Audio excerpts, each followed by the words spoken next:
Hello friends, welcome to Rashtram institute YouTube channel. Rashtram ಫೋಕಸ್ನಲ್ಲಿ ಇವತ್ತಿನ ಪ್ರಮುಖವಾದಂತಹ ಕರೆಂಟ್ ಅಫೇರ್ಸ್ ಟಾಪಿಕ್ಸ್ಗಳನ್ನು ಡಿಸ್ಕಸ್ ಮಾಡೋಣ. ಈಗ ಡಿಸ್ಕಸ್ ಮಾಡ್ತಾ ಇರುವಂತಹ ನೋಟ್ಸ್ಗಳನ್ನು ಮತ್ತು ಎಕ್ಸಾಮ್ಸ್ಗಳಿಗೆ ಅವಶ್ಯಕ ಇರುವಂತಹ ಈ ಕಾಂಪಿಟೇಟಿವ್ ಎಕ್ಸಾಮ್ಸ್ಗಳಿಗೆ ಅವಶ್ಯಕ ಇರುವಂತಹ ಪ್ರಮುಖ ಇನ್ಫಾರ್ಮೇಷನ್ಸ್ಗಳನ್ನು ಡೌನ್ಲೋಡ್ ಮಾಡ್ಕೋಬೇಕು ಅಂತಂದರೆ ರಾಷ್ಟ್ರಮ್ ಇನ್ಸ್ಟಿಟ್ಯೂಟ್ನ ಟೆಲಿಗ್ರಾಮ್ ಚಾನಲ್ಗೆ ಸಬ್ಸ್ಕ್ರೈಬ್ ಮಾಡಿ. ಈ ಟೆಲಿಗ್ರಾಮ್ ಚಾನಲ್ನ ಲಿಂಕನ್ನು ಡಿಸ್ಕ್ರಿಪ್ಷನ್ ಬಾಕ್ಸ್ನಲ್ಲಿ ನೀಡಲಾಗಿದೆ. ಕಳೆದ ಸೆಷನ್ನಲ್ಲಿ 2023ರ ಜಾಗತಿಕ ಲಿಂಗಾಂತರ ಸೂಚ್ಯಂಕ ಇದರ ಒಂದು ರಿಪೋರ್ಟ್ನಲ್ಲಿ ಅಥವಾ ಈ ಒಂದು ಇಂಡೆಕ್ಸ್ನಲ್ಲಿ ಭಾರತ ಯಾವ ರ್ಯಾಂಕನ್ನು ಪಡೆದುಕೊಂಡಿದೆ ಅಂತ ಪ್ರಶ್ನೆಯನ್ನು ಕೇಳಲಾಗಿತ್ತು. ಆಪ್ಷನ್ಗಳಲ್ಲಿ 21ನೇ ರ್ಯಾಂಕ್, 54ನೇ ರ್ಯಾಂಕ್, ಆಪ್ಷನ್ 3 98ನೇ ರ್ಯಾಂಕ್ ಅಥವಾ ಆಪ್ಷನ್ 4 127ನೇ ರ್ಯಾಂಕ್ ಅಂತ ನೀಡಲಾಗಿತ್ತು. ಸೊ ಸರಿಯಾದ ಉತ್ತರ ಏನು ಅಂತಂದರೆ ಆಪ್ಷನ್ 4.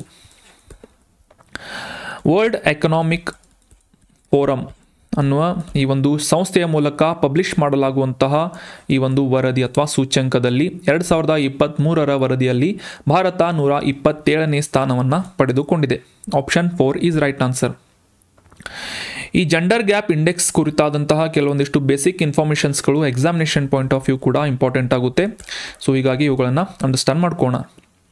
2006ನೇ ಇಸವಿಯಿಂದ ವಿಶ್ವ ಆರ್ಥಿಕ ವೇದಿಕೆ ಅಥವಾ ವರ್ಲ್ಡ್ ಎಕನಾಮಿಕ್ ಫೋರಮ್ ಅನ್ನುವ ಸಂಸ್ಥೆಯ ಮೂಲಕ ವಾರ್ಷಿಕವಾಗಿ ಈ ಜಾಗತಿಕ ಲಿಂಗಾಂತರ ವರದಿ ಅಥವಾ ಗ್ಲೋಬಲ್ ಜೆಂಡರ್ ಗ್ಯಾಪ್ ಇಂಡೆಕ್ಸನ್ನು ಪಬ್ಲಿಷ್ ಮಾಡಲಾಗ್ತಾ ಇದೆ. ಸೊ 2023ರಲ್ಲಿ ಸುಮಾರು 146 ದೇಶಗಳ ಪೈಕಿ ಭಾರತ 127ನೇ ಸ್ಥಾನವನ್ನು ಈ ಲಿಂಗಾಂತರ ಸೂಚ್ಯಂಕದಲ್ಲಿ ಪಡೆದುಕೊಂಡಿದೆ ಅಂತ ನಾವು ಅಂಡರ್ಸ್ಟ್ಯಾಂಡ್ ಮಾಡ್ಕೋಬೇಕು. ಸೊ ಇಂಪಾರ್ಟೆಂಟ್ ಆಗುತ್ತೆ ಎಕ್ಸಾಮಿನೇಷನ್ ಪಾಯಿಂಟ್ ಆಫ್ ವ್ಯೂ.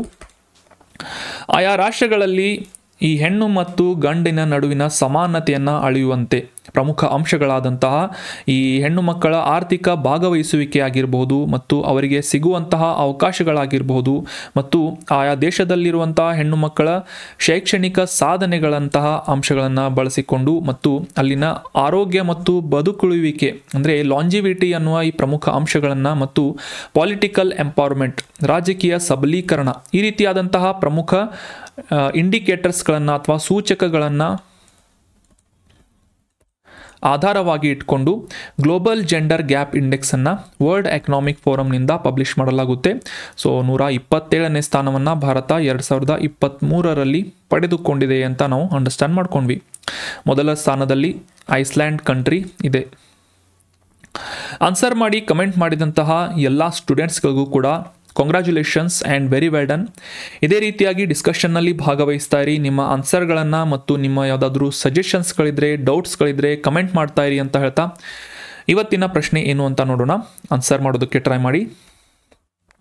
ಈ ಕೆಳಗಿನ ಯಾವ ಮಿನಿಸ್ಟ್ರಿಯ ಅಡಿಯಲ್ಲಿ ಯಾವ ಸಚಿವಾಲಯದ ಅಡಿಯಲ್ಲಿ ದೀನ್ ದಯಾಳ್ ಅಂತ್ಯೋದಯ್ ಯೋಜನೆ ಅದರಲ್ಲೂ ಈ ರಾಷ್ಟ್ರೀಯ ನಗರ ಜೀವನೋಪಾಯ ಮಿಷನ್ ಅಥವಾ ಇಂಗ್ಲೀಷ್ನಲ್ಲಿ ಅಂಡರ್ಸ್ಟ್ಯಾಂಡ್ ಮಾಡ್ಕೊಳ್ಳೋದಾದರೆ Deen Dayal Antyodaya Yojana national urban livelihood mission DAYNULM Deen Dayal Antyodaya Yojana national urban livelihood mission ಅಂತ ಇದರ ಒಂದು ಫುಲ್ ಫಾರ್ಮ್ ಆಗುತ್ತೆ.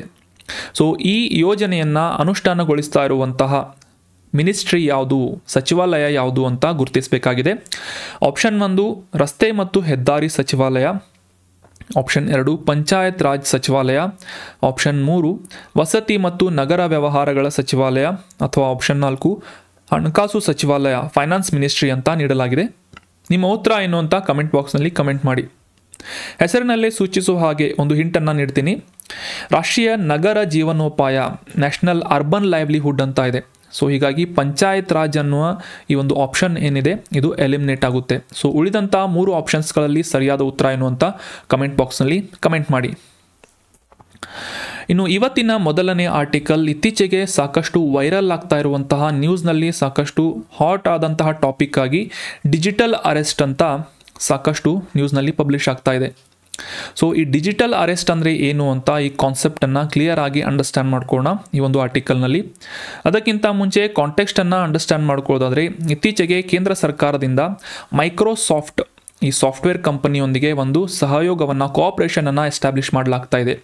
ಮುಖ್ಯವಾಗಿ ಈ ಆನ್ಲೈನ್ನಲ್ಲಿ ಒಂದು ಥ್ರೆಟ್ನಿಂಗ್ ಕಾಲ್ಸ್ಗಳು ಬರ್ತಾ ಇದ್ದು ಮತ್ತು ಬ್ಲ್ಯಾಕ್ ಮೇಲ್ಗಳನ್ನು ಮಾಡಿ ರ್ಯಾನ್ಸಮನ್ನು ಅಥವಾ ಸುಲಿಗೆಯನ್ನು ಮಾಡಲಾಗ್ತಾ ಇದೆ.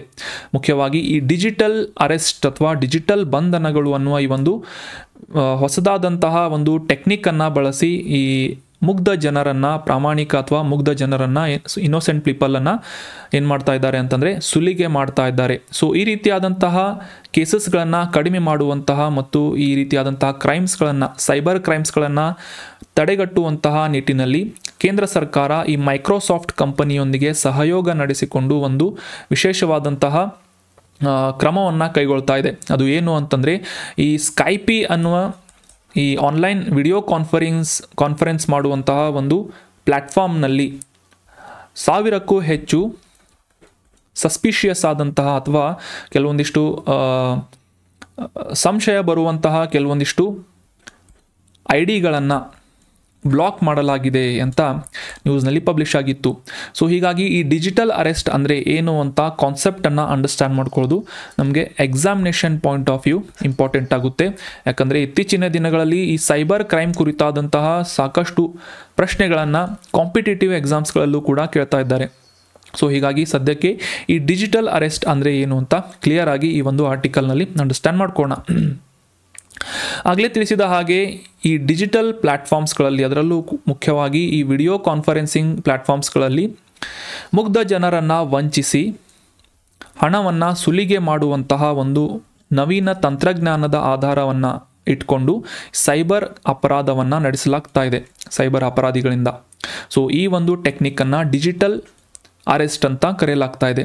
ಸೊ ಡೀಟೇಲ್ ಆಗಿ ಯಾವ ರೀತಿಯಾಗಿ ಈ ಒಂದು ಡಿಜಿಟಲ್ ಅರೆಸ್ಟನ್ನು ಕೈಗೊಳ್ಳಲಾಗುತ್ತೆ, ಈ ಒಂದು ಪ್ರೊಸೆಸ್ ಏನು ಅಂತ ಅಂಡರ್ಸ್ಟ್ಯಾಂಡ್ ಮಾಡ್ಕೊಳ್ಳೋದಾದರೆ, ಆಗಲೇ ತಿಳಿಸಿದ ಹಾಗೆ ಈ ಸ್ಕೈಪಿ ಆಗಿರ್ಬೋದು, ಈ ಗೂಗಲ್ ಮೀಟ್ ಆಗಿರ್ಬೋದು, ಮೈಕ್ರೋಸಾಫ್ಟ್ ಟೀಮ್ಸ್ ಆಗಿರ್ಬೋದು, ಅಥವಾ ಇತರ ಯಾವುದೇ ವಿಡಿಯೋ ಕಾನ್ಫರೆನ್ಸಿಂಗ್ ಅಪ್ಲಿಕೇಶನ್ಸ್ಗಳ ಮುಖಾಂತರ ಏನು ಮಾಡಲಾಗ್ತಾ ಇದೆ ಅಂತಂದರೆ, ಇಮಿಡಿಯೇಟಾಗಿ ವಿಡಿಯೋ ಕಾನ್ಫರೆನ್ಸಿಂಗನ್ನು ಆನ್ ಮಾಡಿ ಅಥವಾ ಒಂದು ಕಾಲ್ ಮಾಡಿ ಮುಗ್ಧ ಜನರನ್ನು, ಈ ಒಂದು ಇಮೇಜ್ನಲ್ಲಿ ನೋಡ್ಬೋದು ಯಾವ ರೀತಿಯಾಗಿ ಒಬ್ಬ ಮುಗ್ಧ ವಯಸ್ಸಾದಂತಹ ವ್ಯಕ್ತಿ ಈ ವಿಡಿಯೋ ಕಾನ್ಫರೆನ್ಸನ್ನು ಆಶ್ಚರ್ಯದಿಂದ ನೋಡ್ತಾ ಇದ್ದಾನೆ ಅಂತಂದರೆ, ಸೊ ಈ ವಿಡಿಯೋ ಕಾನ್ಫರೆನ್ಸಿಂಗ್ನಲ್ಲಿ ಏನು ಮಾಡ್ತಾರೆ ಅಂತಂದರೆ ಯೂನಿಫಾರ್ಮ್ಗಳನ್ನು ಧರಿಸಿ ಆಗಿರ್ಬೋದು ಅಥವಾ ಯೂನಿಫಾರ್ಮ್ಗಳು ಇಲ್ಲದೆ ಈ ತಾವು ಅಂದರೆ ಕ್ರಿಮಿನಲ್ಗಳು ಈ ತಾವು ಎನ್ಫೋರ್ಸ್ಮೆಂಟ್ ಡೈರೆಕ್ಟರಿ ಆಗಿರ್ಬೋದು, CBI ಅಥವಾ ಯಾವುದೇ ಒಂದು ಪೊಲೀಸ್ ಅಧಿಕಾರಿ ಅಂತ ಹೇಳ್ಕೊಂಡು ನೀವು ಆನ್ಲೈನ್ನಲ್ಲಿ ಒಂದು ತಿಳಿದು ಅಥವಾ ತಿಳಿಯದೆ ಒಂದು ಆನ್ಲೈನ್ನಲ್ಲಿ ಕ್ರೈಮನ್ನು ಮಾಡಿದ್ದೀರಿ. ಸೊ ಮತ್ತು ಆ ಒಂದು ಕ್ರೈಮ್ಗೆ ನೀವು ಇಂತಿಷ್ಟು ಹಣವನ್ನು ನೀಡಬೇಕು, ಇಲ್ಲ ಅಂತಂದರೆ ನಿಮ್ಮನ್ನು ಬಂಧಿಸಲಾಗುತ್ತೆ ಮತ್ತು ನಿಮ್ಮ ಇನ್ಫಾರ್ಮೇಷನ್ಸ್ಗಳನ್ನು ಎಕ್ಸ್ಪೋಸ್ ಮಾಡಲಾಗುತ್ತೆ ಅಂತ ಒಂದು ಥ್ರೆಟ್ನಿಂಗ್ ಕಾಲ್ಸ್ಗಳನ್ನು, ವಿಡಿಯೋ ಕಾನ್ಫರೆನ್ಸ್ ಕಾಲನ್ನು ಮಾಡಲಾಗ್ತಾ ಇದೆ. ಮತ್ತು ಅದಕ್ಕಿಂತ ಗಮನಿಸಬೇಕಾದಂಥ ವಿಶೇಷವಾದಂಥ ಅಂಶ ಏನು ಅಂತಂದರೆ, ಈ ವಿಡಿಯೋ ಕಾನ್ಫರೆನ್ಸ್ ಕಂಪ್ಲೀಟ್ ಆಗೋವರೆಗೂ ಅಥವಾ ಈ ವ್ಯಕ್ತಿ ಅವರು ಕೇಳಿದಂಥ ಫೀಸನ್ನು ಅಥವಾ ಒಂದು ಪೆನಾಲ್ಟಿಯನ್ನು ನೀಡೋವರೆಗೂ ಆ ವಿಡಿಯೋ ಕಾನ್ಫರೆನ್ಸನ್ನು ಬಿಟ್ಟು ಏಳದೇ ಇರುವಂತೆ ಒಂದು ಕಾಲನ್ನು ಮಾಡಲಾಗ್ತಾ ಇದೆ ಅಥವಾ ಕಾನ್ಫರೆನ್ಸನ್ನು ಮಾಡಲಾಗ್ತಾ ಇದೆ, ವಿಡಿಯೋ ಕಾನ್ಫರೆನ್ಸ್. ಸೊ ಈ ಒಂದು ವಿಡಿಯೋ ಕಾನ್ಫರೆನ್ಸನ್ನು ಬಿಟ್ಟು ಅಳಗಾಡದೇ ಇರುವಂತಹ ಒಂದು ಕ್ರಿಯೆಯನ್ನು ಡಿಜಿಟಲ್ ಅರೆಸ್ಟ್ ಅಂತ ನಾವು ಸಿಂಪಲ್ಲಾಗಿ ಅಂಡರ್ಸ್ಟ್ಯಾಂಡ್ ಮಾಡ್ಕೋಬೋದು. ಸೊ ಇದು ಒಂದು ವಿಶೇಷವಾದಂತಹ ಹೊಸದಾಗಿ ಈ ಸೈಬರ್ ಅಪರಾಧಿಗಳಿಂದ ಕಂಡುಹಿಡಿಯಲಾದಂತಹ ಸೈಬರ್ ಕ್ರೈಮ್ ಮೆಥಡ್ ಆಗಿದ್ದು, ಇದರಲ್ಲಿ ಒಬ್ಬ ಇನ್ನೋಸೆಂಟ್ ವ್ಯಕ್ತಿಯನ್ನು ವಂಚನೆ ಮಾಡುವಂತಹ ನಿಟ್ಟಿನಲ್ಲಿ ಆತನನ್ನು ಡಿಜಿಟಲಿ ಅರೆಸ್ಟ್ ಮಾಡುವಂತಹ ಅಂದರೆ ಆ ಕಾನ್ಫರೆನ್ಸನ್ನು ಬಿಟ್ಟು ಅಲುಗಾಡದೇ ಇರುವಂತೆ ಆತನನ್ನು ನಿರ್ಬಂಧಿಸುವಂತಹ ಒಂದು ಪ್ರಕ್ರಿಯೆಯನ್ನು ಡಿಜಿಟಲ್ ಅರೆಸ್ಟ್ ಅಂತ ನಾವು ಸಿಂಪಲ್ಲಾಗಿ ಅಂಡರ್ಸ್ಟ್ಯಾಂಡ್ ಮಾಡ್ಕೋಬೋದು. ಸೊ ನೀವು ಡಿಜಿಟಲ್ ಆಗಿ ಅರೆಸ್ಟ್ ಆಗಿದ್ದೀರಿ, ನಿಮ್ಮನ್ನು ಡಿಜಿಟಲ್ ಅರೆಸ್ಟ್ ಮಾಡಲಾಗಿದೆ ಮತ್ತು ನೀವು ಇಷ್ಟೊಂದು ಹಣವನ್ನು ನೀಡದೆ ಹೋದರೆ ನಿಮ್ಮ ಮೇಲೆ ಕ್ರಮಗಳನ್ನು ಕೈಗೊಳ್ಳಲಾಗುತ್ತೆ ಅಂತ ರ್ಯಾನ್ಸಮನ್ನು ಕೇಳಲಾಗ್ತಾ ಇದೆ. ಸೊ ಈ ಸ್ಕ್ಯಾಮ್ಸ್ಟರ್ಸ್ಗಳು ಏನು ಮಾಡ್ತಾ ಇದ್ದಾರೆ, ಹ್ಯೂಜ್ ಅಮೌಂಟನ್ನು ಕೇಳ್ತಾ ಇದ್ದಾರೆ ಆ್ಯಸ್ ಅ ಪೆನಾಲ್ಟಿ ಅಥವಾ ನಿಮ್ಮ ಒಂದು ಫೀಸ್ ಅಂತ ಇವರನ್ನು ವಂಚನೆ ಮಾಡಲಾಗ್ತಾ ಇದೆ. ಸೊ ಆ ಹಣವನ್ನು ನೀಡೋವರೆಗೂ ಅವರನ್ನು ಆ ಕಾನ್ಫರೆನ್ಸನ್ನು ಬಿಟ್ಟು ಹೇಳೋದಕ್ಕೆ ಬಿಡೋದಿಲ್ಲ. ಸೊ ಹೀಗಾಗಿ ಈ ಒಂದು ಪ್ರಕ್ರಿಯೆ ಇತ್ತೀಚಿನ ದಿನಗಳಲ್ಲಿ ಹೆಚ್ಚಾಗ್ತಾ ಇರೋದ್ರಿಂದ ಈ ರೀತಿಯಾದಂಥ ಸಸ್ಪಿಷಿಯಸ್ ಐಡಿಗಳನ್ನು ಬಳಸಿ ಈ ಒಂದು ಡಿಜಿಟಲ್ ಅರೆಸ್ಟ್ ಕ್ರೈಮ್ಸ್ಗಳನ್ನು ಕಂಡಕ್ಟ್ ಮಾಡ್ತಾ ಇರುವಂತಹ ಕೆಲವೊಂದಿಷ್ಟು ಐಡಿಸ್ಗಳನ್ನು ಇತ್ತೀಚಿನ ಒಂದು ದಿನಗಳಲ್ಲಿ ಕೇಂದ್ರ ಸರ್ಕಾರ ಮತ್ತು ಈ ಮೈಕ್ರೋಸಾಫ್ಟ್ ಬಿಲ್ ಗೇಟ್ಸ್ ಅವರ ಈ ಮೈಕ್ರೋಸಾಫ್ಟ್ ಕಂಪನಿಯಿಂದ ಒಂದು ಸಹಯೋಗದಲ್ಲಿ ಬ್ಲಾಕ್ ಮಾಡಲಾಗಿದೆ ಅಂತ ನಾವು ನ್ಯೂಸ್ನಲ್ಲಿ ಅಂಡರ್ಸ್ಟ್ಯಾಂಡ್ ಮಾಡ್ಕೊಂಡ್ವಿ. ಅದೇ ರೀತಿಯಾಗಿ ಡಿಜಿಟಲ್ ಅರೆಸ್ಟ್ ಅಂದರೆ ಏನು ಅಂತ ಕೂಡ ಕ್ಲಿಯರ್ ಆಗಿ ಅಂಡರ್ಸ್ಟ್ಯಾಂಡ್ ಮಾಡ್ಕೊಂಡ್ವಿ. ಇನ್ನು ಮೇನ್ಸ್ ಪಾಯಿಂಟ್ ಆಫ್ ವ್ಯೂ, ಈ KS ಮೇನ್ಸ್ ಅಥವಾ ನಿಮ್ಮ ಈ ಒಂದು ಎಸ್ಸೆಗಳಿಗೆ ಸಂಬಂಧಪಟ್ಟಂತೆ ಯಾವ ರೀತಿಯಾಗಿ ಈ ಡಿಜಿಟಲ್ ಅರೆಸ್ಟ್ಗಳನ್ನು, ಈ ರೀತಿಯಾದಂತಹ ಸೈಬರ್ ಕ್ರೈಮ್ ಮೆಥಡ್ಗಳನ್ನು ಅವಾಯ್ಡ್ ಮಾಡ್ಬೋದು, ಆ ರೀತಿಯಾದಂತಹ ಚಟುವಟಿಕೆಗಳನ್ನು ತಡೆಗಟ್ಟಬಹುದು ಅಂತ ಕೆಲವೊಂದಿಷ್ಟು ಪಾಯಿಂಟ್ಸ್ಗಳನ್ನು ನೋಡೋದಾದರೆ, ಡಿಜಿಟಲ್ ಅಥವಾ ಸೈಬರ್ ಸ್ಯಾನಿಟೈಸೇಷನ್, ಮುಖ್ಯವಾಗಿ ರೆಗ್ಯುಲರ್ ಆಗಿ ನಿಮ್ಮ ಪಾಸ್ವರ್ಡ್ಗಳಾಗಿರ್ಬೋದು ಅಥವಾ ಈ ಸಾಫ್ಟ್ವೇರ್ಗಳನ್ನು ರೆಗ್ಯುಲರ್ ಆಗಿ ಅಪ್ಡೇಟ್ ಮಾಡ್ತಾ ಇರಬೇಕು. ಅದೇ ರೀತಿಯಾಗಿ ಅನಧಿಕೃತವಾದಂತಹ ಯಾವುದೇ ವೆಬ್ಸೈಟ್ಗೆ ವಿಸಿಟ್ ಮಾಡೋದಕ್ಕಿಂತ ಮುಂಚೆ ನಿಮ್ಮ ಈ ಸಾಫ್ಟ್ವೇರ್ಗಳು ರೆಗ್ಯುಲರ್ ಆಗಿ ಅಪ್ಡೇಟ್ ಆಗಿವೆ ಅಥವಾ ಇಲ್ಲ, ಅಥವಾ ಈ ಆ್ಯಂಟಿ ವೈರಸ್ಗಳನ್ನು ಇನ್ಸ್ಟಾಲ್ ಮಾಡಲಾಗಿದೆ ಇಲ್ಲ ಅಂತ ಅನ್ನೋದನ್ನು ಎನ್ಶೋರ್ ಮಾಡಿಕೊಂಡು ಈ ಅನಧಿಕೃತವಾದಂತಹ ಅಥವಾ ಅನ್ಅಫಿಷಿಯಲ್ ಆದಂತಹ ವೆಬ್ಸೈಟ್ಗಳಿಗೆ ವಿಸಿಟ್ ಮಾಡಬೇಕು. ಅಥವಾ ವಿಸಿಟ್ ಮಾಡದೇ ಹೋದರೂ ಕೂಡ ಪರವಾಗಿಲ್ಲ, ಆದರೆ ಈ ರೀತಿಯಾದಂತಹ ಕೆಲವೊಂದಿಷ್ಟು ಕ್ರಮಗಳನ್ನು, ಎಚ್ಚರಿಕೆಗಳನ್ನು ವಹಿಸುವುದರಿಂದ ಈ ರೀತಿಯಾದಂತಹ ಸೈಬರ್ ಕ್ರೈಮ್ಸ್ಗಳಿಂದ ನಮ್ಮನ್ನು ನಾವು ರಕ್ಷಣೆ ಮಾಡ್ಕೋಬಹುದಾಗಿದೆ. ಅದೇ ರೀತಿಯಾಗಿ ಫಿಶಿಂಗ್ ಪ್ರಯತ್ನಗಳನ್ನು ಕೂಡ ಇತ್ತೀಚಿನ ದಿನಗಳಲ್ಲಿ ಮಾಡಲಾಗ್ತಾ ಇದೆ. ಫಿಶಿಂಗ್ ಅಂತಂತಂದರೆ ಯಾವುದೇ ಒಂದು ಸಂದೇಹಾಸ್ಪದವಾದಂತಹ ಲಿಂಕ್ಗಳನ್ನು ಪ್ರೊವೈಡ್ ಮಾಡ್ತಾರೆ ಅಥವಾ ಯಾವುದೇ ಒಂದು ಫೈಲ್ಗಳನ್ನು ನಿಮಗೆ ಮೇಲ್ ಮಾಡಲಾಗುತ್ತೆ. ಇಮಿಡಿಯೇಟ್ಲಿ ಆ ಲಿಂಕನ್ನು ಕ್ಲಿಕ್ ಮಾಡಿದರೆ ಅಥವಾ ಫೈಲ್ಗಳನ್ನು ಡೌನ್ಲೋಡ್ ಮಾಡಿಕೊಂಡ್ರೆ ನಿಮ್ಮ ಒಂದು ಸಾಫ್ಟ್ವೇರ್ ಅಥವಾ ನಿಮ್ಮ ಸಿಸ್ಟಮ್ ಏನಾಗುತ್ತೆ, ಹ್ಯಾಂಗ್ ಆಗುತ್ತೆ ಮತ್ತು ಅದನ್ನು ಹ್ಯಾಕ್ ಮಾಡಲಾಗುತ್ತೆ. ಸೊ ಈ ರೀತಿಯಾಗಿ ಸಾಕಷ್ಟು ನಿಮ್ಮ ಪ್ರೈವೇಟ್ ಇನ್ಫಾರ್ಮೇಷನ್ಸ್ಗಳನ್ನು ಕೂಡ ಕದಿಯಲಾಗ್ತಾ ಇದೆ. ಸೊ ಈ ರೀತಿಯಾದಂತಹ ಫಿಶಿಂಗ್ ಪ್ರಯತ್ನಗಳನ್ನು ಕೂಡ ನೀವು ಅವಾಯ್ಡ್ ಮಾಡ್ಬೋದು. ಇದರ ಬಗ್ಗೆ ಜಾಗರೂಕರಾಗಿ ಇರಬೇಕಾದಂತಹ ಒಂದು ಅವಶ್ಯಕತೆ ಇದೆ. ಮತ್ತು ಸುರಕ್ಷಿತವಾದಂತಹ ಸಾಧನಗಳು ಅಂತಂದರೆ ಈ ಆ್ಯಂಟಿ ವೈರಸ್ಗಳಾಗಿರ್ಬೋದು, ಆ್ಯಂಟಿ ಮಾಲ್ವೇರ್ಗಳ ಇನ್ಸ್ಟಾಲೇಷನ್ ಆಗಿರ್ಬೋದು. ಸೊ ರೆಗ್ಯುಲರ್ ಆಗಿ ನಿಮ್ಮ ಆಪರೇಟಿಂಗ್ ಸಿಸ್ಟಮ್ಸ್ಗಳನ್ನು ಅಪ್ಡೇಟ್ ಮಾಡೋದು ಮತ್ತು ಅಪ್ಲಿಕೇಶನ್ಸ್ಗಳನ್ನು ಅಪ್ಡೇಟ್ ಮಾಡಿಕೊಂಡು ಇತ್ತೀಚೆಗೆ ಅಪ್ಡೇಟ್ ಮಾಡಲಾದಂತಹ ಸೆಕ್ಯುರಿಟಿ ಪ್ರೋಟೋಕಾಲ್ಸ್ಗಳನ್ನು ಫಾಲೋ ಮಾಡೋದ್ರಿಂದ ನೀವು ಈ ರೀತಿಯಾದಂತಹ ಸೈಬರ್ ಕ್ರೈಮ್ಸ್ಗಳಿಂದ ರಕ್ಷಣೆಯನ್ನು ಪಡೆದುಕೊಳ್ಬಹುದಾಗಿದೆ. ಅದೇ ರೀತಿಯಾಗಿ ಈ ವರ್ಚುವಲ್ ಪ್ರೈವೇಟ್ ನೆಟ್ವರ್ಕ್ಸ್ಗಳನ್ನು ಬಳಸಬೇಕಾದ್ರೆ ಫ್ರೀ VPNಗಳನ್ನು ಬಳಸೋದನ್ನು ಅವಾಯ್ಡ್ ಮಾಡಿ ಮತ್ತು OTPಗಳ ಬಗ್ಗೆ OTPಗಳ ಬಗ್ಗೆ ಸಾಕಷ್ಟು ಎಚ್ಚರ ವಹಿಸುವಂತಹ ಅವಶ್ಯಕತೆ ಕೂಡ ಇದೆ ಅಂತ ಈ ರೀತಿಯಾದಂಥ ಪಾಯಿಂಟ್ಸ್ಗಳನ್ನು ನೀವು ಎಸ್ಸೆಗಳಲ್ಲಿ ಆಗಿರ್ಬೋದು ಅಥವಾ ಮೇನ್ಸ್ ಆನ್ಸರ್ ರೈಟಿಂಗ್ನಲ್ಲಿ ಯಾವ ರೀತಿಯಾಗಿ ಈ ಸೈಬರ್ ಅಪರಾಧಗಳನ್ನು ತಡೆಗಟ್ಟಬಹುದು ಅಂತ ಪಾಯಿಂಟ್ಸ್ಗಳನ್ನು ಮೆನ್ಷನ್ ಮಾಡ್ಬೋದಾಗಿದೆ. ಸೊ ನೋಟ್ ಮಾಡ್ಕೊಳ್ಳಿ, ವೆರಿ ಇಂಪಾರ್ಟೆಂಟ್. ಇನ್ನು ಮುಂದಿನ ಆರ್ಟಿಕಲ್ ಎನ್ವೈರ್ಮೆಂಟ್ ರಿಲೇಟ್ ಆದಂತಹ ಒಂದು ಇಂಪಾರ್ಟೆಂಟ್ ಆರ್ಟಿಕಲ್ ಆಗಿದ್ದು ಕ್ರಿಟಿಕಲ್ ಟೈಗರ್ ಹ್ಯಾಬಿಟಾಟ್ ಅಂತ ಇತ್ತೀಚೆಗೆ ನ್ಯೂಸ್ನಲ್ಲಿತ್ತು. ನಿರ್ಣಾಯಕ ಹುಲಿ ಆವಾಸ ಸ್ಥಾನ ಅಂತ ಇತ್ತೀಚೆಗೆ ನ್ಯೂಸ್ನಲ್ಲಿತ್ತು. ಕಾಂಟೆಕ್ಸ್ಟನ್ನು ಮೊದಲಿಗೆ ಅರ್ಥ ಮಾಡ್ಕೊಳ್ಳೋದಾದರೆ, ರಾಜಸ್ಥಾನದಲ್ಲಿರುವಂತಹ ಈ ಸರಿಸ್ಕಾ ಮೀಸಲು ಪ್ರದೇಶದ ಸುತ್ತಮುತ್ತಲೂ 1 ಕಿಲೋಮೀಟರ್ ಬಫರ್ ಏರಿಯಾದಲ್ಲಿ ನಡೀತಾ ಇರುವಂತಹ ಸುಮಾರು 68 ಗಣಿಗಾರಿಕೆಯ ಚಟುವಟಿಕೆಗಳನ್ನು ಅಥವಾ ಗಣಿಗಳನ್ನು ಕ್ಲೋಸ್ ಮಾಡಬೇಕು ಅಂತ ಸುಪ್ರೀಂ ಕೋರ್ಟ್ನಿಂದ ಆಜ್ಞೆಯಾಗಿದೆ, ಆರ್ಡರ್ ಮಾಡಲಾಗಿದೆ ಅಂತ ನ್ಯೂಸ್ನಲ್ಲಿ ಪಬ್ಲಿಷ್ ಆಗಿತ್ತು. ಸೊ ಹೀಗಾಗಿ ಈ ಕ್ರಿಟಿಕಲ್ ಟೈಗರ್ ಹ್ಯಾಬಿಟಾಟ್ ಆದಂತಹ ಸರಿಸ್ಕಾ ಮೀಸಲು ಪ್ರದೇಶದ ಬಗ್ಗೆ ಕೂಡ ತಿಳ್ಕೊಳ್ಳೋಣ. ಅದಕ್ಕಿಂತ ಮುಂಚೆ ಈ ಕ್ರಿಟಿಕಲ್ ಟೈಗರ್ ಹ್ಯಾಬಿಟಾಟ್ ಅಂದರೆ ಏನು ಅಂತ, ನಿರ್ಣಾಯಕ ಹುಲಿ ಆವಾಸ ಸ್ಥಾನ ಅಂದರೆ ಏನು ಅಂತ ಕ್ಲಿಯರ್ ಆಗಿ ಈ ಒಂದು ಆರ್ಟಿಕಲ್ನಲ್ಲಿ ಅಂಡರ್ಸ್ಟ್ಯಾಂಡ್ ಮಾಡ್ಕೊಳ್ಳೋಣ. ನಮಗೆಲ್ಲ ಗೊತ್ತಿರುವ ಹಾಗೆ ದೇಶದಾದ್ಯಂತ ಸರ್ಕಾರಗಳಿಂದ ಈ ವನ್ಯಜೀವಿ ಸಂರಕ್ಷಣಾ ತಾಣ ಅಥವಾ ವೈಲ್ಡ್ ಲೈಫ್ ಸ್ಯಾಂಕ್ಚುರಿ ಆಗಿರ್ಬೋದು, ಟೈಗರ್ ರಿಸರ್ವ್ಸ್ ಆಗಿರ್ಬೋದು, ಅಥವಾ ಈ ಮೀಸಲು ಪ್ರದೇಶಗಳು, ರಿಸರ್ವ್ ಫಾರೆಸ್ಟ್ ಅಂತ ಈ ರೀತಿಯಾಗಿ ಕ್ಯಾಟಗರೈಸ್ ಮಾಡಿ ಅವುಗಳನ್ನು ಸಂರಕ್ಷಣೆ ಮಾಡಲಾಗುತ್ತೆ. ಸೊ ಅದೇ ಒಂದು ಸಂರಕ್ಷಿತ ಪ್ರದೇಶಗಳಲ್ಲಿ ಹುಲಿಯ ಒಂದು ಚಟುವಟಿಕೆಗಳು ಹೆಚ್ಚಾಗಿದ್ದರೆ ಅಂತಹ ಪ್ರಮುಖವಾದಂತಹ ಪ್ರದೇಶಗಳನ್ನು ಆಯ್ಕೆ ಮಾಡಿ 1972ರ ವನ್ಯಜೀವಿ ಸಂರಕ್ಷಣಾ ಕಾಯ್ದೆಯ ಅಡಿಯಲ್ಲಿ ಆ ಪ್ರದೇಶಗಳನ್ನು ಕ್ರಿಟಿಕಲ್ ಟೈಗರ್ ಹ್ಯಾಬಿಟಾಟ್ ಅಂತ ಈ ಹುಲಿಗಳನ್ನು ಸಂರಕ್ಷಣೆ ಮಾಡುವಂತಹ ಉದ್ದೇಶದಿಂದ ಗುರುತಿಸಲಾಗುತ್ತೆ ಸರ್ಕಾರದಿಂದ. ಸೊ ಅದೇ ರೀತಿಯಾಗಿ ಇನ್ನೊಂದು ಪ್ರಮುಖ ಅಂಶವನ್ನು ಕೂಡ ಗಮನಿಸಬೇಕಾಗುತ್ತೆ ಸರ್ಕಾರಕ್ಕೆ. ಈ ತಜ್ಞರ ಸಮಿತಿಯನ್ನು ರೂಪಿಸಿ ಆ ತಜ್ಞರ ಸಮಿತಿಯ ರೆಕಮೆಂಡೇಶನ್ಸ್ಗಳನ್ನು ತೆಗೆದುಕೊಂಡು ಅಲ್ಲಿ ಅಂದರೆ ಆ ರಿಸರ್ವ್ ಫಾರೆಸ್ಟ್ಗಳಲ್ಲಿ ವಾಸಿಸ್ತಾ ಇರುವಂತಹ ನೂರಾರು ವರ್ಷಗಳಿಂದ ವಾಸಿಸ್ತಾ ಇರುವಂತಹ ಪರಿಶಿಷ್ಟ ಪಂಗಡಗಳು ಮತ್ತು ಅರಣ್ಯವಾಸಿ ಜನರ ಹಕ್ಕುಗಳಿಗೆ ಧಕ್ಕೆಯಾದಂತೆ ಈ ಹುಲಿ ಸಂರಕ್ಷಿತ ಪ್ರದೇಶಗಳನ್ನು ಅಥವಾ ಕ್ರಿಟಿಕಲ್ ಟೈಗರ್ ಹ್ಯಾಬಿಟಾಟ್ಸ್ಗಳನ್ನು ಘೋಷಣೆ ಮಾಡುವಂತಹ ಪ್ರಮುಖ ಒಂದು ಕಾರ್ಯವನ್ನು ನಡೆಸಲಾಗುತ್ತೆ. ಈ ಒಂದು ಅಧಿಸೂಚನೆಯ ಮೂಲಕ ತಜ್ಞರ ಸಮಿತಿಯೊಂದಿಗೆ ಸಮಾಲೋಚನೆ ನಡೆಸಿ ಈ ಒಂದು ಕ್ರಿಟಿಕಲ್ ಟೈಗರ್ ಹ್ಯಾಬಿಟಾಟನ್ನು ಘೋಷಣೆ ಮಾಡಲಾಗುತ್ತೆ ಸರ್ಕಾರದಿಂದ. ನಮ್ಮ ಫಾರ್ ಎಕ್ಸಾಂಪಲ್ ಅಂಡರ್ಸ್ಟ್ಯಾಂಡ್ ಮಾಡ್ಕೊಳ್ಳೋದಾದರೆ, ಈಗ ಅಂಡರ್ಸ್ಟ್ಯಾಂಡ್ ಮಾಡ್ಕೊಂಡ್ವಿ ಈ ರಾಜಸ್ಥಾನದ ಸರಿಸ್ಕಾ ಮೀಸಲು ಪ್ರದೇಶ ಆಗಿರ್ಬೋದು, ನಮ್ಮ ಕರ್ನಾಟಕದ ಬಂಡೀಪುರ ರಾಷ್ಟ್ರೀಯ ಉದ್ಯಾನವನ ಆಗಿರ್ಬೋದು, ಉತ್ತರಾಖಂಡದಲ್ಲಿರುವಂತಹ ಜಿಮ್ ಕಾರ್ಬೆಟ್ ರಾಷ್ಟ್ರೀಯ ಉದ್ಯಾನ ಆಗಿರ್ಬೋದು, ಈ ರೀತಿಯಾದಂತಹ ಪ್ರಮುಖ ರಿಸರ್ವ್ ಫಾರೆಸ್ಟ್ಗಳನ್ನು ನಿರ್ಣಾಯಕ ಹುಲಿ ಆವಾಸ ಸ್ಥಾನ ಕ್ರಿಟಿಕಲ್ ಟೈಗರ್ ಹ್ಯಾಬಿಟಾಟ್ ಅಂತ ಘೋಷಣೆ ಮಾಡಲಾಗಿದೆ ಸರ್ಕಾರದಿಂದ.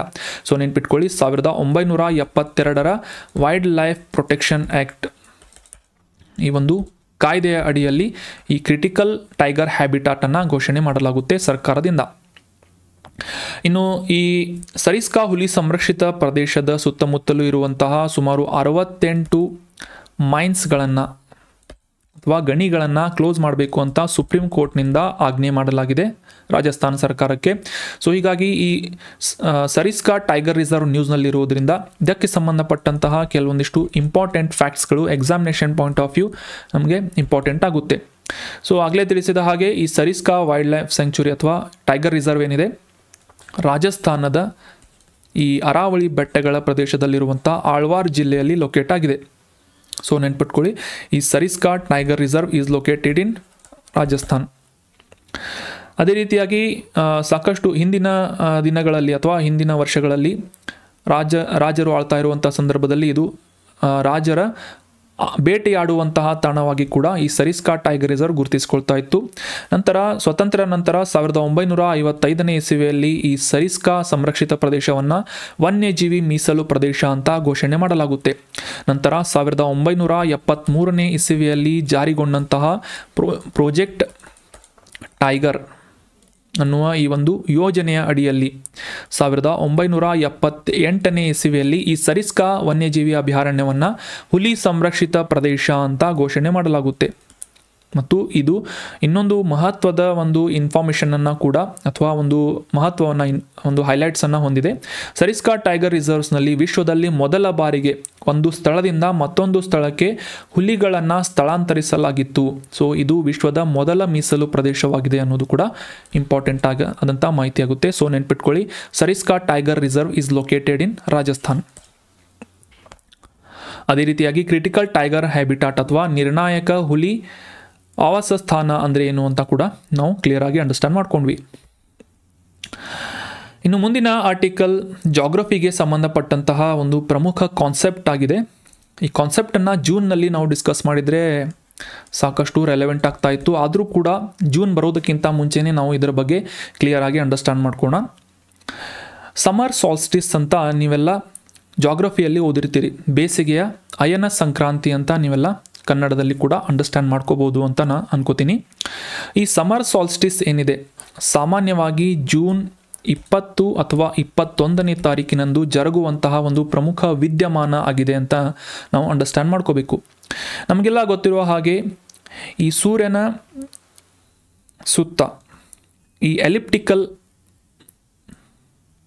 ರೂಪದಲ್ಲಿ ಅಥವಾ ಎಲಿಪ್ಟಿಕಲ್ ಆಕಾರದಲ್ಲಿ ಭೂಮಿ ಸೂರ್ಯನನ್ನು ಸುತ್ತುವರಿಯುತ್ತದೆ, ಆ್ಯಂಟಿ ಕ್ಲಾಕ್ ವೈಸ್ ಸುತ್ತುತ್ತದೆ, ಪರಿಭ್ರಮಿಸುತ್ತದೆ ಅಂತ ನಮಗೆಲ್ಲ ಗೊತ್ತಿರುವಂಥ ವಿಚಾರ.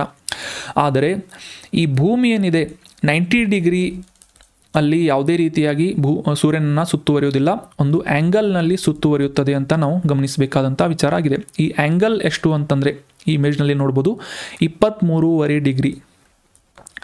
ಸೂರ್ಯನನ್ನು 23.5 ಡಿಗ್ರಿ ಆ್ಯಂಗಲ್ನಲ್ಲಿ ಅಥವಾ ಒಂದು ಕೋನದಲ್ಲಿ ಸೂರ್ಯನನ್ನು ಪರಿಭ್ರಮಿಸುತ್ತದೆ ಅಂತ ನಮಗೆಲ್ಲ ಗೊತ್ತಿರುವಂಥ ವಿಚಾರ.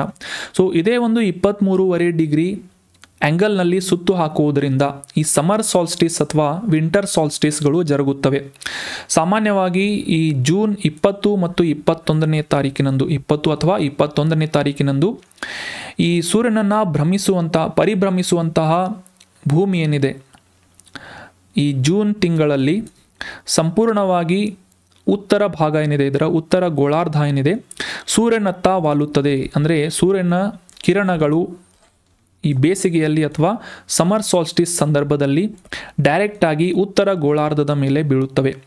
ಸೊ ಇದೇ ಒಂದು ಕಾರಣಕ್ಕಾಗಿ ಇದನ್ನು ಬೇಸಿಗೆಯ ಅಯನ ಸಂಕ್ರಾಂತಿ ಅಥವಾ ಸಮರ್ ಸಾಲ್ಸ್ಟಿಸ್ ಅಂತ ಕರೆಯಲಾಗುತ್ತೆ. ಲ್ಯಾಟಿನ್ ಭಾಷೆಯಲ್ಲಿ ಈ ಸಮರ್ ಸಾಲ್ಸ್ಟಿಸ್ ಅಂತಂದರೆ ಸನ್ ಸ್ಟ್ಯಾಂಡ್ಸ್ ಸ್ಟಿಲ್ ಅಂತ ಒಂದು ಇದರ ಮೀನಿಂಗ್ ಆಗುತ್ತೆ ಅಥವಾ ಅರ್ಥ ಬರುತ್ತೆ ಅಂತ ನಾವು ಅಂಡರ್ಸ್ಟ್ಯಾಂಡ್ ಮಾಡ್ಕೋಬೇಕು. ಲ್ಯಾಟಿನ್ ಭಾಷೆಯಲ್ಲಿ ಸಾಲ್ಸ್ಟಿಸ್ ಅಂತಂದರೆ ಸನ್ ಸ್ಟ್ಯಾಂಡ್ ಸ್ಟಿಲ್ಸ್ ಅಂತ ಇದರ ಒಂದು ಅರ್ಥ ಬರುತ್ತೆ. ಆಗಲೇ ತಿಳಿಸಿದ ಹಾಗೆ ಈ ಒಂದು ಸೂರ್ಯನ ಕಿರಣಗಳು ಉತ್ತರಾರ್ಧ ಗೋಳದಲ್ಲಿ ಜೂನ್ ತಿಂಗಳಲ್ಲಿ ಡೈರೆಕ್ಟ್ ಆಗಿ ಉತ್ತರ ಗೋಳಾರ್ಧದ ಮೇಲೆ ಬೀಳುವುದರಿಂದ ಈ ಜೂನ್ 20 ಅಥವಾ 21ನೇ ತಾರೀಕಿನಂದು ವರ್ಷದ ಅತಿ ದೊಡ್ಡ ದೀರ್ಘವಾದಂತಹ ದಿನವನ್ನು ಮತ್ತು ಸೂರ್ಯನ ಬೆಳಕನ್ನು ಈ ಉತ್ತರ ಗೋಳಾರ್ಧ ಪಡೆಯುತ್ತದೆ. ಸೊ ಈ ಒಂದು ದಿನವನ್ನು ಸಮರ್ ಸಾಲ್ಸ್ಟಿಸ್ ಅಂತ ಗುರುತಿಸಲಾಗುತ್ತದೆ. ಸೊ ನಮಗೆಲ್ಲ ಗೊತ್ತಿರುವ ಹಾಗೆ ಉತ್ತರ ಗೋಳಾರ್ಧ ಏನಿರುತ್ತೆ ಸೂರ್ಯನತ್ತ ವಾಲುವುದರಿಂದ ಈ ಉತ್ತರ ಗೋಳಾರ್ಧ ಅಥವಾ ನಾರ್ದರ್ನ್ ಪೋಲ್ ಏನಿದೆ ದೀರ್ಘವಾದಂತಹ ದಿನವನ್ನು ಅನುಭವಿಸುತ್ತದೆ ಅಂತ ನಾವು ಅಂಡರ್ಸ್ಟ್ಯಾಂಡ್ ಮಾಡ್ಕೋಬಹುದು. ಭಾರತವು ಕೂಡ ಈ ಭೂಮಿಯ ಉತ್ತರಾರ್ಧ ಗೋಳಾರ್ಧದಲ್ಲಿದೆ ಅಂತ ನಮಗೆಲ್ಲ ಗೊತ್ತಿರುವಂತಹ ವಿಚಾರ. ಅದೇ ರೀತಿಯಾಗಿ ಈ ಒಂದು ಆ್ಯಂಗಲ್ನಲ್ಲಿ ಸುತ್ತಾ ಇರಬೇಕಾದ್ರೆ ಸಮರ್ ಸಾಲ್ಸ್ಟಿಸ್ ಸಂದರ್ಭದಲ್ಲಿ ದಕ್ಷಿಣ ಗೋಳಾರ್ಧದಲ್ಲಿ ಹೆಚ್ಚಿನ ದೀರ್ಘವಾದಂತಹ ಒಂದು ಕತ್ತಲನ್ನು ಅನುಭವಿಸಬೇಕಾಗುತ್ತೆ. ಅಂದರೆ ಸೂರ್ಯನಿಂದ ದೂರವಾದಂತಹ ಒಂದು ಪ್ರದೇಶವನ್ನು ಈ ಸೌದರ್ನ್ ಪೋಲ್ ಅಥವಾ ದಕ್ಷಿಣ ಗೋಳದಲ್ಲಿ ನಾವು ಕಾಣಬಹುದಾಗಿದೆ. ಸೊ ಈ ಒಂದು ಜೂನ್ 20 ಅಥವಾ 21ನೇ ತಾರೀಕಿನಂದು ಈ ಒಂದು ದಿನವನ್ನು ನಾವು ಅನುಭವಿಸುತ್ತೇವೆ. ಈ ಒಂದು ಇಮೇಜ್ನಲ್ಲಿ ಕ್ಲಿಯರ್ ಆಗಿ ನೀವು ಅಂಡರ್ಸ್ಟ್ಯಾಂಡ್ ಮಾಡ್ಕೋಬೋದು. ಸಾಮಾನ್ಯವಾಗಿ ಸೂರ್ಯನ ಸುತ್ತ ಸೂರ್ಯನಿಗಿಂತ ಭೂಮಿಯನ್ನೇ ದೊಡ್ಡದಾಗಿ ತೋರಿಸ್ತಾ ಇದ್ದಾರೆ, ಬಟ್ ನಮಗೆ ಇದರ ಬಗ್ಗೆ ಅಂಡರ್ಸ್ಟ್ಯಾಂಡ್ ಮಾಡ್ಕೋಬೇಕಾಗಿದೆ. ಆ್ಯಂಟಿ ಕ್ಲಾಕ್ ಡೈರೆಕ್ಷನ್ನಲ್ಲಿ ಸೂರ್ಯನನ್ನು ಪರಿಭ್ರಮಿಸುತ್ತದೆ ಅಂತ ನಮಗೆಲ್ಲ ಗೊತ್ತಿರುವಂಥ ವಿಚಾರ.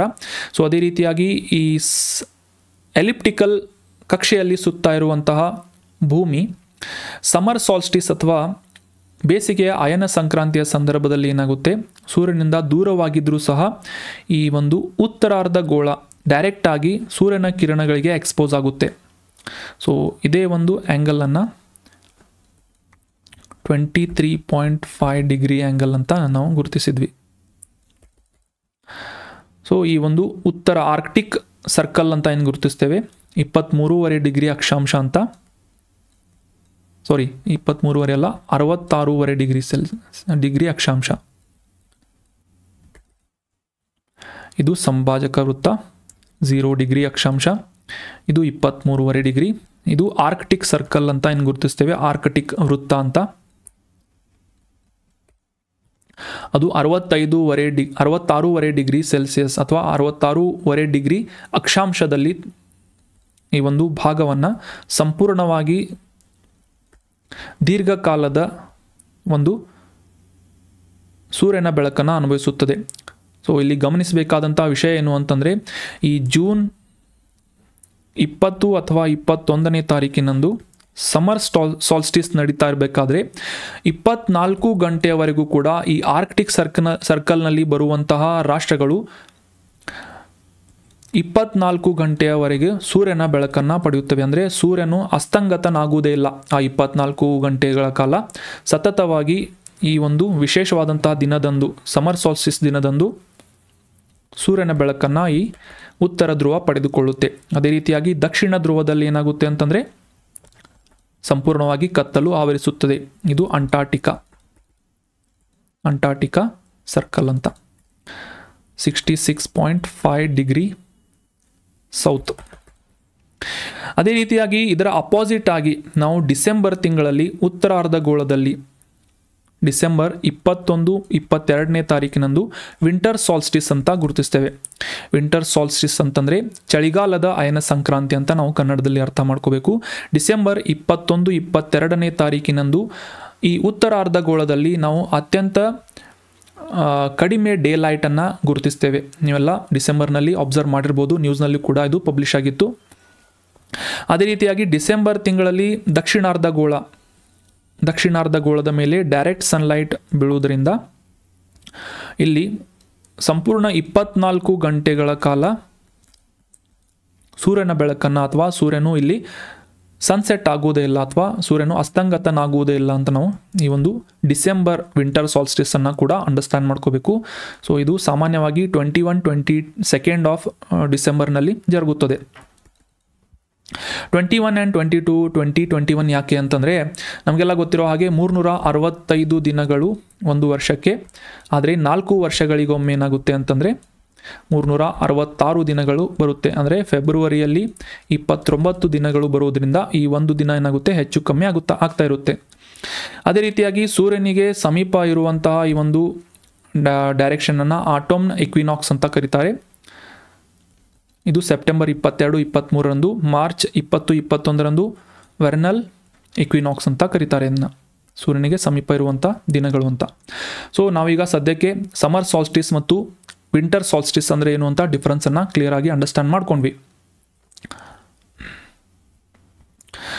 ಆಗಲೇ ಡಿಸ್ಕಸ್ ಮಾಡಿದ ಹಾಗೆ ಸಮರ್ ಸಾಲ್ಸ್ಟಿಸ್ ಸಂದರ್ಭದಲ್ಲಿ ದಕ್ಷಿಣ ಗೋಳಾರ್ಧದಲ್ಲಿ ಸೂರ್ಯನಿಂದ ಆ ಒಂದು ಭಾಗ ಏನಿರುತ್ತೆ, ದಕ್ಷಿಣ ಭಾಗ ಏನಿರುತ್ತೆ ಸೂರ್ಯನಿಂದ ದೂರದಲ್ಲಿ ಇರುತ್ತೆ. ಯಾಕಂದರೆ ಡೈರೆಕ್ಟಾಗಿ ಈ ಒಂದು ಮಕರ ಸಂಕ್ರಾಂತಿ ವೃತ್ತದ ಮೇಲೆ ಸೂರ್ಯನ ಕಿರಣಗಳು ಬೀಳ್ತಾ ಇರುತ್ತೆ.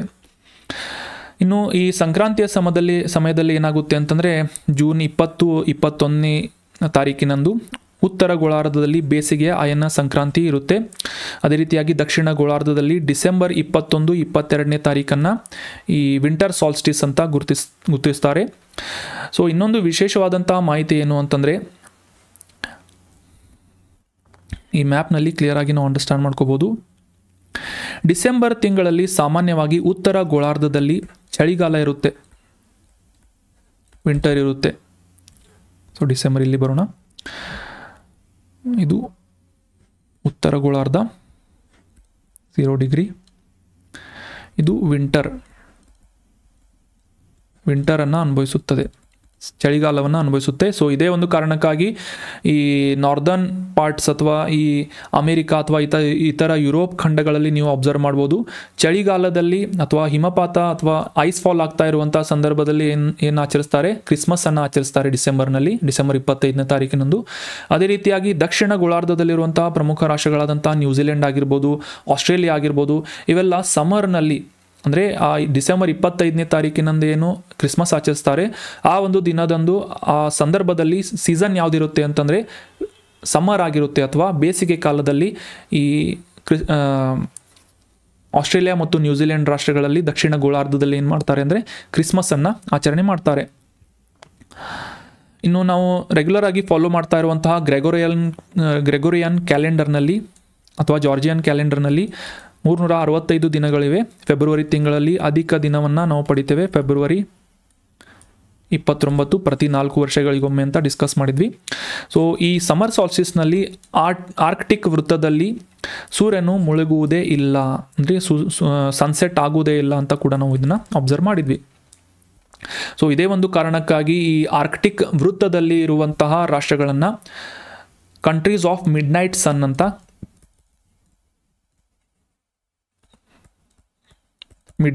ಅಂತ ಗುರುತಿಸಲಾಗುತ್ತೆ. ಅಂದರೆ ಆ ಸಂದರ್ಭದಲ್ಲಿ ಸೂರ್ಯನು ಆ ಪ್ರದೇಶದಲ್ಲಿ ಅಸ್ತಂಗತನಾಗುವುದೇ ಇಲ್ಲ, ದಿನದ 24 ಗಂಟೆ ಸೂರ್ಯನು ಅವೈಲೇಬಲ್ ಆಗಿರ್ತಾನೆ.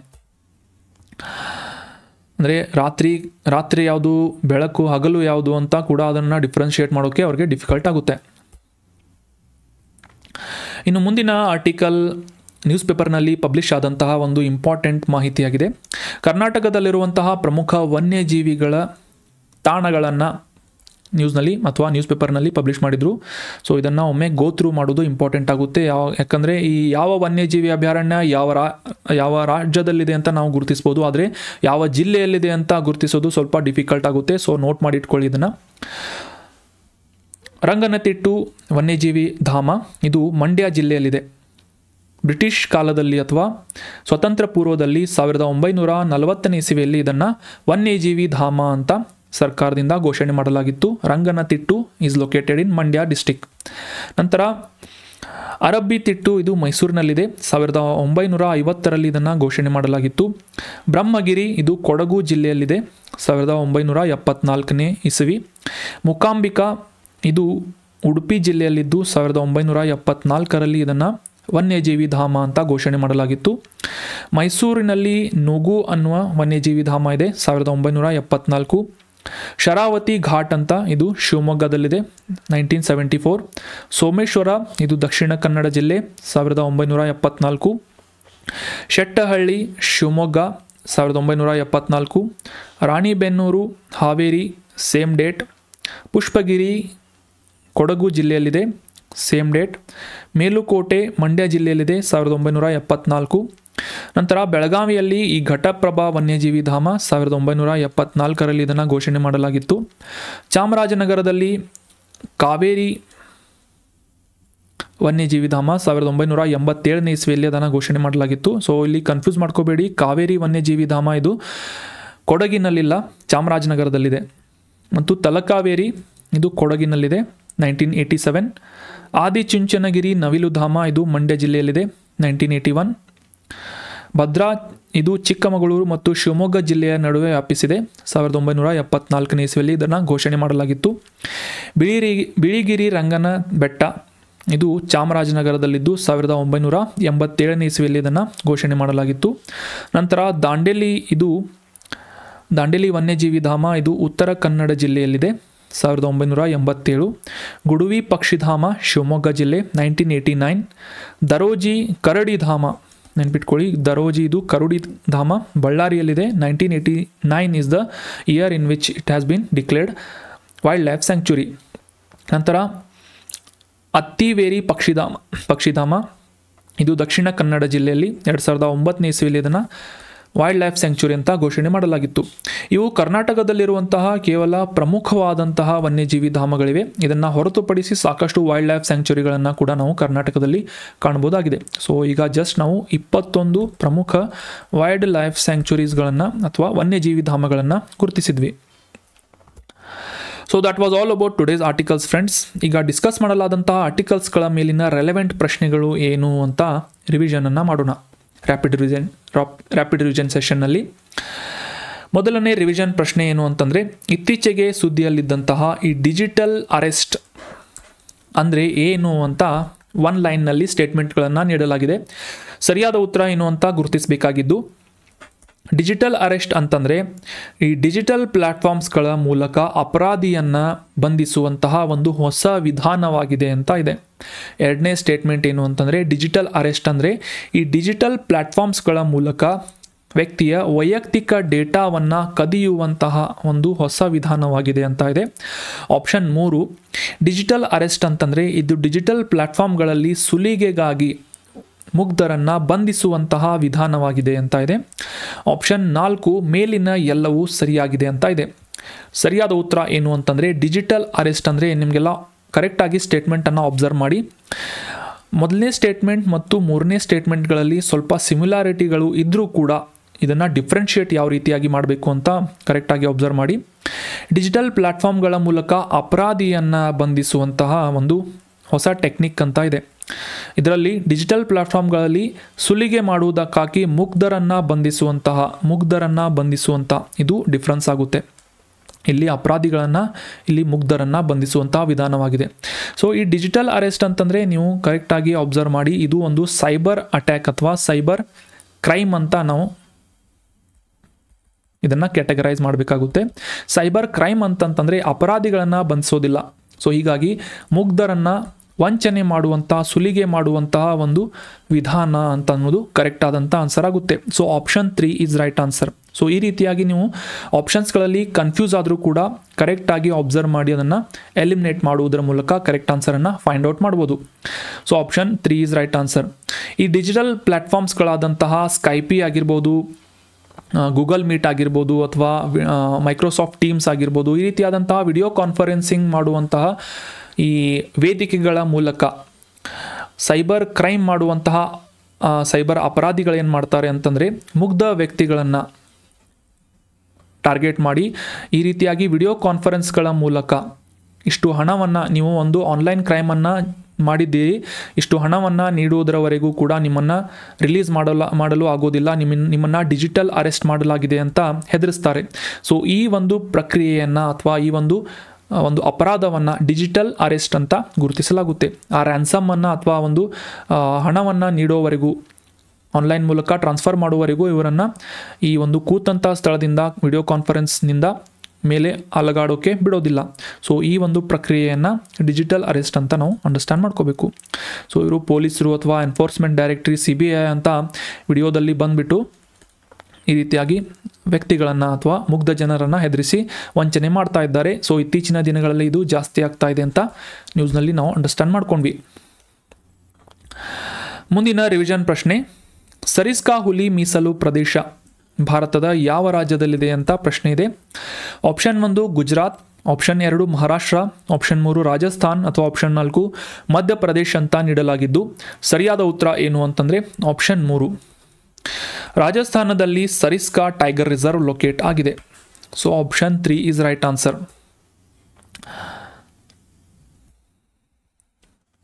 ಈ ಸರಿಸ್ಕಾ ಟೈಗರ್ ರಿಸರ್ವ್ ರಾಜಸ್ಥಾನದಲ್ಲಿದ್ದು ಇತ್ತೀಚೆಗೆ ಈ ಒಂದು ಹುಲಿ ನಿರ್ಣಾಯಕ ಆವಾಸ ಸ್ಥಾನವಾಗಿರುವಂತಹ ಈ ಸರಿಸ್ಕಾ ಮೀಸಲು ಪ್ರದೇಶದ ಸುತ್ತಮುತ್ತಲಿನ ಸುಮಾರು 1 ಕಿಲೋಮೀಟರ್ ಬಫರ್ ಏರಿಯಾದಲ್ಲಿ 68 ಗಣಿಗಳನ್ನು ಕ್ಲೋಸ್ ಮಾಡಬೇಕು ಅಂತ ರಾಜಸ್ಥಾನ ಸರ್ಕಾರಕ್ಕೆ ಸುಪ್ರೀಂ ಕೋರ್ಟ್ನಿಂದ ಆರ್ಡರನ್ನು ಮಾಡಲಾಗಿದೆ ಅಂತ ನ್ಯೂಸ್ನಲ್ಲಿ ನಾವು ಅಂಡರ್ಸ್ಟ್ಯಾಂಡ್ ಮಾಡ್ಕೊಂಡ್ವಿ. ಅದೇ ರೀತಿಯಾಗಿ ಈ ಕ್ರಿಟಿಕಲ್ ಟೈಗರ್ ಹ್ಯಾಬಿಟಾಟ್ ಅಂದರೆ ಏನು ಮತ್ತು ಈ ಸರಿಸ್ಕಾ ಟೈಗರ್ ರಿಸರ್ವ್ ರಾಜಸ್ಥಾನದಲ್ಲಿದೆ ಅಂತ ಸಾಕಷ್ಟು ಅದರ ಇನ್ಫಾರ್ಮೇಷನ್ಸ್ಗಳನ್ನು ಕೂಡ ಡೀಟೇಲ್ ಆಗಿ ಅಂಡರ್ಸ್ಟ್ಯಾಂಡ್ ಮಾಡ್ಕೊಂಡ್ವಿ.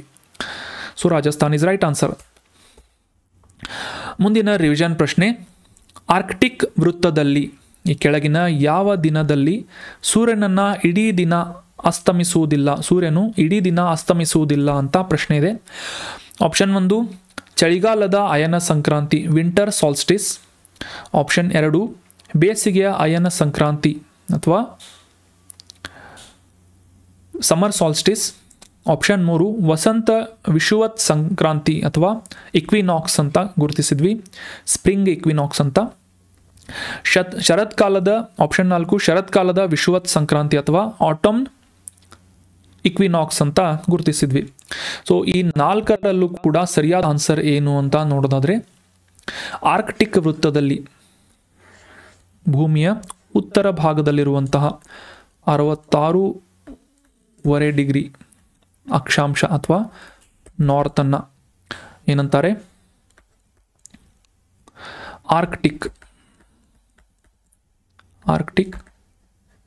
ಆರ್ಕ್ಟಿಕ್ ಸರ್ಕಲ್ ಅಂತ ಗುರುತಿಸ್ತಾರೆ.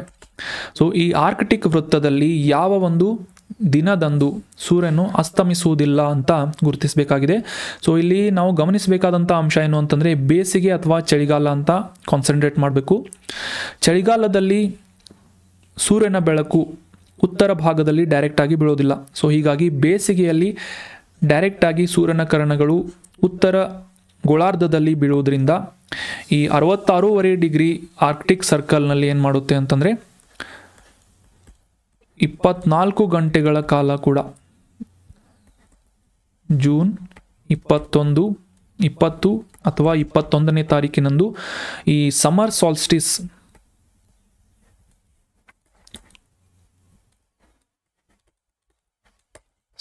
ಅಥವಾ ಬೇಸಿಗೆ ಅಯನ ಸಂಕ್ರಾಂತಿಯ ದಿನದಂದು ದಿನಪೂರ್ತಿ ಕೂಡ ಈ ಒಂದು ಸೂರ್ಯ ಅಸ್ತಮಿಸುವುದಿಲ್ಲ, ಸೂರ್ಯನು ಮುಳುಗುವುದಿಲ್ಲ ಅಂತ ನಾವು ಅಂಡರ್ಸ್ಟ್ಯಾಂಡ್ ಮಾಡ್ಕೊಂಡ್ವಿ.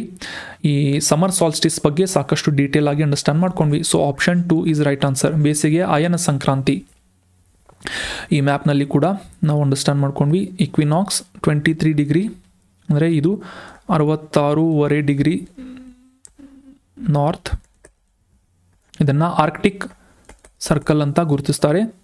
ಸೊ ಈ ಭಾಗದಲ್ಲಿ ಏನಾಗುತ್ತೆ ಅಂತಂದರೆ ಸೂರ್ಯನು ಅಸ್ತಮಿಸುವುದಿಲ್ಲ ದಿನದ 24 ಗಂಟೆ ಕಾಲ.